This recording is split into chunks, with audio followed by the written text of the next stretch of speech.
তাহেরি ভাই নাম শুনছেন না আপনারা? বক্তা তাহেরি, আমার ভাই তাহেরি ভাই একজন আলেম, যিনি এমপি নির্বাচন করবেন, যিনি সংসদে গেলে উলামায়ে কেরামের প্রতিনিধিত্ব হবে এখানে। কথা কন না কেন?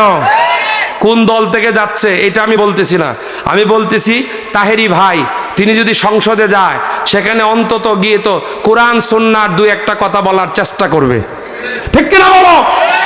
তার কথা কিছু হোক না হোক অন্তত কোরআন সুন্নাহ ভিত্তিক আইন প্রণয়নের চেষ্টা তো সে করবে।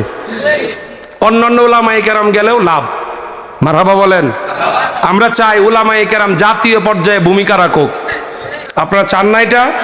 হাত তুলে বলেন চান না বাবা? এই দেশে ব্যাংকে টাকা রাখে না কোন বেড়া? কথা বলেন না কেন? ব্যাংকে টাকা রাখে সবাই। ওই ব্যক্তির হলফনামায় 23,000 টাকা পাইছে, এটা এফডিআর এরও হইতে পারে, বিভিন্ন মাধ্যম থেকে হইতে পারে।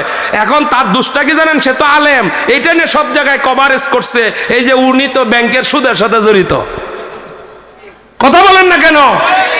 আমি তো নাম ধরে জানি না, তাহলে ব্যাংকের সাথে সবাই জড়িত আছে। হ্যাঁ, তাহেরি ভাইকে আরো সতর্ক হতে হবে, সতর্ক হওয়া উচিত। কিন্তু আপনি দেখেন সে একজন আলেম হওয়ার কারণে সব পিছে লাগিয়ে গেছে। কে কোন মাসলাকের এটা দেখতে যাবেন না মিয়া, আগে গুড়ায় আসতে হবে। কথা বলেন না কেন?